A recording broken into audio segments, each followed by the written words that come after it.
Welcome dear students to another video lecture.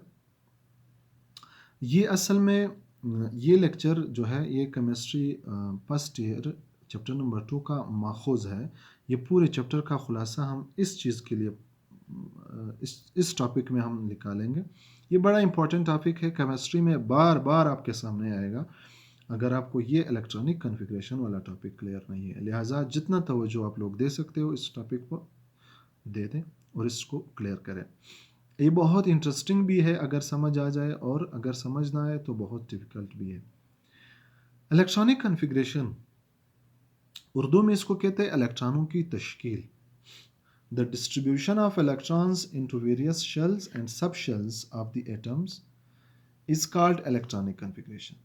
एक atom की shell और सब शेल में इलेक्ट्रॉनों की तकसीम को इलेक्ट्रॉनिक कन्फिग्रेशन कहते हैं। The rules for the distribution of electrons are basically following three. सिर्फ और सिर्फ हम तीन रूल्स पढ़ेंगे इन इलेक्ट्रॉनों को तश्कील देने में कि हम एक एटम की इलेक्ट्रॉन्स किस बुनियाद पे किस किस शेल में कितने इलेक्ट्रॉन्स दे सकते हैं। तो तीन बेसिक रूल्स है। ये रूल्स एग्ज़ाम के हवाले से भी बड़े इंपॉर्टेंट है। ये रूल्स अलग अलग शॉर्ट क्वेश्चन आंसर्स में भी पूछे जा सकते हैं। आप 5 साल पेपर्स उठा के देख सकते हो। ये रूल्स ओवरऑल जनरल केमिस्ट्री में भी बहुत इंपॉर्टेंट है। सो काइंडली आप लोग तवज्जो दें। सबसे पहला रूल है अप बाउ रूल। अप बाउ रूल, ये असल में it is a German word. ये एक जर्मन वर्ड है। दैट मीन्स बिल्डिंग अप, ऊपर की तरफ बढ़ना। So this rule states that electrons are added to the subshells according to the increasing energy levels. हम इलेक्ट्रॉन को इंक्रीजिंग एनर्जी लेवल्स के बुनियाद पे देंगे। सबसे पहले उसको इलेक्ट्रॉन देंगे जो सबसे लोअर एनर्जी वाले हैं, उसके बाद उसको इलेक्ट्रॉन देंगे जो इससे ज़्यादा है, उसके बाद उसको इलेक्ट्रॉन देंगे जो इससे भी ज़्यादा है। स्लोली स्लोली अगर हमारे पास इलेक्ट्रॉन मौजूद है तो हम ऊपर वाले हायर एनर्जी लेवल को भी फिल करेंगे। तो सबसे पहले उसको इलेक्ट्रॉन देंगे जिसकी एनर्जी सबसे कम हो। n+1 rule helps to determine the energy order. ये एक रूल है n+l रूल, ये हमें इसकी एनर्जी ऑर्डर डिटरमाइन करते हैं। So lower energy shells will be filled first, जिनकी एनर्जी लेवल कम है वो पहले फिल करते हैं। If the two shells have similar values, same values, then the electrons are added to that one which have the lower n values, जिसकी n value कम है, यानी कि प्रिंसिपल क्वांटम नंबर इसका कम है। So let's see the case. For example मैं आपको यहाँ पर ड्रा करता हूँ। सबसे पहला है 1s, दूसरा शेल है 2s। पहले इस तरह लिखे K L M N O P Q वगैरह वगैरह। तो एल के में एक एस है और एल में 2s है और 2p है। एम में 3s है 3p, क्योंकि ये तीसरा शेल है ना, और 3d। एन में 4s 4p 4d और 4f है। ओ में 5s 5p 5d है। इसमें 6s 6p है। इसमें सिर्फ 7s है। इसमें 5d भी है। इसमें 5d, सॉरी 5d तो लिख दिया, 5f। इसमें 6d आएगा, इसमें 7p आएगा, और इसमें क्यों r जो है दैट इज़ ओनली 8s। तो सबसे पहले लोअर शेल वाले एनर्जी को हम इलेक्ट्रॉन देंगे। सबसे पहले इसको फिल करेंगे, फिर उसके बाद 2s को, फिर उसके बाद 2p 3s, फिर उसके बाद 3p 4s, फिर उसके बाद 3d 4p 5s, उसके बाद 4d 5p 6s, उसके बाद 4f 5d 6p 8s को देंगे। उसके बाद 5f 6d 7p 8s को हम इलेक्ट्रॉन देंगे। कैसे? लेट सपोज हमारे पास हम इस तरीके से देंगे 1s, 2s 2p, उसके बाद क्या है 3s, उसके बाद 3p है, उसके बाद 4s है, उसके बाद 4s के बाद 3d है एंड सो ऑन, 3d के बाद 4p 5s फिर 4d वगैरह वगैरह।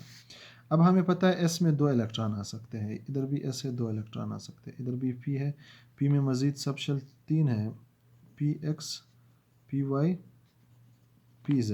तो जब सब में 2 2 आ सकते हैं तो p में 6 आ सकते हैं, s में फिर से 2, p में 6 आ सकते हैं, s में फिर से 2,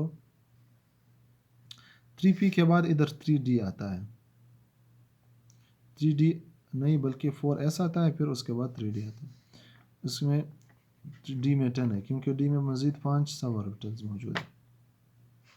ये बहुत इजी है, इसको एक दफ़ा आप लोग भी ट्राई कर और इस तरह बना दें, ठीक है। रूल नंबर 2 है Pauli exclusion principle. Pauli exclusion principle क्या कहते हैं? This rule states that no two electrons in same orbital of an atom can have same values of 4 quantum number. कहते हैं किसी भी एटम की एक सब ऑर्बिटल या एक सब शेल में 2 इलेक्ट्रॉन्स जो मौजूद है उसके 4 सेम क्वांटम नंबर नहीं हो सकते। 2 electron for example 2 electrons of helium, इसके हीलियम में 2 इलेक्ट्रॉन्स मौजूद है। For example this is the first electron, this is second electron. First electron का प्रिंसिपल क्वांटम नंबर 1 है यानी कि पहले शेल में मौजूद, सेकंड इलेक्ट्रॉन का भी प्रिंसिपल क्वांटम नंबर 1 है। फर्स्ट इलेक्ट्रॉन का एजिमुथल क्वांटम नंबर 0 है, दूसरे इलेक्ट्रॉन का भी एजिमुथल क्वांटम नंबर 0 है क्योंकि दोनों s में मौजूद है। फर्स्ट इलेक्ट्रॉन का मैग्नेटिक क्वांटम नंबर भी 0 है और सेकंड इलेक्ट्रॉन का मैग्नेटिक क्वांटम नंबर भी 0 है क्योंकि दोनों s में मौजूद है। फर्स्ट इलेक्ट्रॉन का मैग्नेटिक स्पिन जो है वो एंटी क्लॉकवाइज है और सेकंड का क्लॉकवाइज है।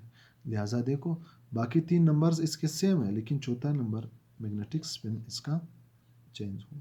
तो अबाउ रूल ये पाउले एक्सक्लूजन प्रिंसिपल ये कहते हैं कि कोई भी 2 इलेक्ट्रॉन एक ऑर्बिटल में 4 सेम क्वांटम नंबर नहीं रख सकते। पॉइंट नंबर 3 देखें, रूल नंबर 3 हुंड्स रूल। ये बड़ा इंपॉर्टेंट रूल है।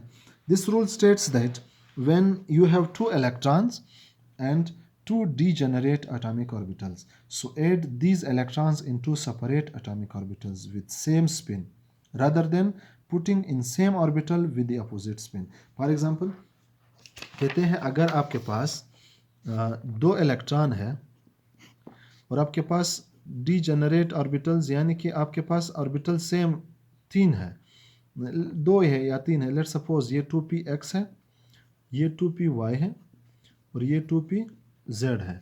आपके पास 2 इलेक्ट्रॉन है। कहते हैं इस तरह ना करें कि आप दोनों को एक ही ऑर्बिटल में रख दे, दोनों इलेक्ट्रॉन को 2px को 2 इलेक्ट्रॉन दे और इसके स्पिन अपोजिट कर दे।